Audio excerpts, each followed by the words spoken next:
Social মিডিয়ার বন্ধুদেরকে জানাই আগ্রার সালাম ও শুভেচ্ছা অভিনন্দন। আমি বর্তমানে আছি সাতক্ষীরা জেলার কালীগঞ্জ থানার কুশলিয়া গ্রামের অন্তর্গত যে মাননীয় মুজিববর্ষ উপলক্ষে মাননীয় প্রধানমন্ত্রী শেখ হাসিনা কর্তৃক ভূমিহীন ও গৃহহীন পরিবারকে জমি ও গৃহপ্রদান এই জায়গায় আপনার একটা রুম, তার ভিতরে 2টা কক্ষ বিশিষ্ট দিয়ে একটা রুম এনাকে 1 শতক জায়গা দিয়ে এনাকে দিয়েছিল লিখিতভাবে। এটা হচ্ছে দেখেন, আপনাদের দেখানোর চেষ্টা করি। এটা হচ্ছে প্রত্যয়নপত্র, আর এইটা হচ্ছে রেজিস্ট্রিকৃত। তার 1 শতক জায়গা বাড়ি সহ তার নামে রেজিস্ট্রি হয়েছে। আজ সে খুব করুণ অবস্থা আছে। আপনার বিস্তারিত কথাটা বলেন। আমার বিস্তারিত কথা, আমি এই 1 মাস চলে গেছি। আমার এই ঘরে মেজান রিক্সা চালাতে গেছে, বাড়িতে কাজ কাম করতে গেছে। আমার এই ঘরে লোক তুলি দিয়েছে, আর নায়বার সাইড থেকে লোক তুলিতে তালা মেরিয়েছে।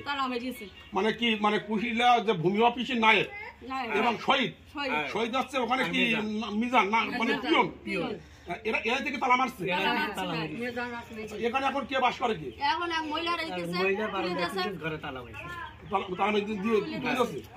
এরা নায়েবেরা কি বলতে চাচ্ছে? কি এখন বলতে আছে এলা ও ফ্যামিলি তাই ওর এলাকায় আমাকে ঘরে ঘর থাকতে দেবে না। আপনার রেস্ট্রিক্টেড জায়গা ঘর দেবে না এইভাবে বলছে, বলি তালা মারছে। আপনার যে বিল্ডিং কি এই সেলিটা কি হয়? আপনার আমার সেলি হয়। এই যে সেলি আজ যে গৃহহারা, এখন সে কোথায় বাস করে? এখন খালের চরে আমার জায়গায় একটুখানি বাস করে। সরকার দেখে জায়গাটা দিয়েছে যে এরা এইসব কূটনীতি করে আমার ছেলেরা তৈরি বের করে দিয়েছে। যে এখন আবল টাবল বলতেছে যে তুই এটা করিস ওটা করিস।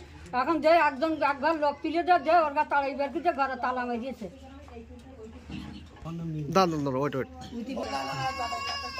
নাম কি আপনার? রফিকুল ইসলাম মিন্টু। আপনার বাবার নাম কি? মোহাম্মদ নজরুল ইসলাম। আচ্ছা, এই বিল্ডিংটা তো আপনার দিয়েছিল না? হ্যাঁ, তারপর কি হয়েছে বলেন? দেওয়ার পরে শহীদ আর মেজান আর নায়েব থেকে আমার ঘরে তালা মেরিয়েছে। আমি ঘরে থাকিনি, এখানে 1 বছর বাস করেছি। নায়েব দেখিয়ে গেছে আমার এখানে দোকান সব দেখিয়ে গেছে। দেওয়ার পরে আমার বললো তোমার নামে কেস কাম হয়ে গেছে, তোমার ঘর হবে না, তোমার 3 কান ঘর। আমার 3 কান তদন্তকে 3 কান ঘর আমার দেখাইতে আপনার নিয়ে যাবো আমি। মেজান বলছে তোমার ঘর দেবো না আমি। আপনাদের একটু দেখানোর চেষ্টা করি আমি। দেখেন এই সেই রুমটা, এখানে দিয়ে আপনার একজনকে এই বারান্দায় তার মনে হয় বসবাস করার জন্য আছে। ঘরে তালা মেরিয়ে এখন বসবাস করছে। এখন এই দেখা যায় তারা খালের চরে বসবাস করছে। খুব হৃদয় ঘটনা। এই ঘটনার মানে কথা বলে শেষ করা যাবে না, কারণ উনি খুব কান্নাকাটি করছে। আপনারা যথেষ্ট পরিমাণ লাইক দেবেন, শেয়ার করবেন এবং কমেন্ট করবেন।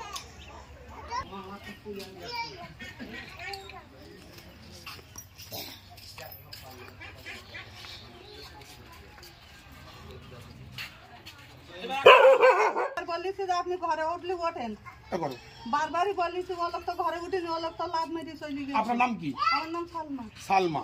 আপনার স্বামীর নাম কি? আমার স্বামী নেই। আপনার বাসা কোথায়? আমার বাসা আগে সব কালীগঞ্জে, এখন নেই। আচ্ছা, আপনার এই যে এই বাড়িতে উঠাই যাস কি? আপনার বাড়িতে উঠাই দিয়েছ? আমি টিএন অফিসে গেছিলাম।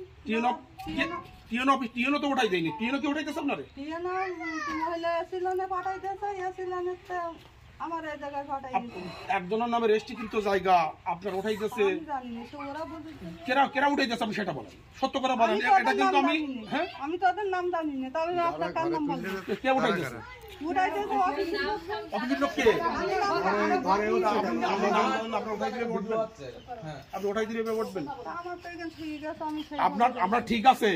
আপনাকে তো ওঠাই গেছে, কেউ না কেউ তো এখানে ওঠাই গেছে। আমি তো নামটা জানি না। নাম জানান না, তাহলে আপনি কিভাবে উঠেছেন? আপনার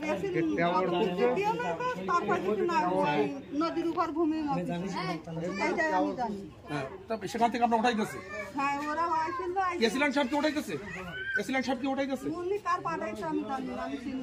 আপনি চেনেন না, তাহলে আপনি বলবেন কিভাবে? আপনি একজন চেনবেন না, আপনাকে ওঠাই দেবে।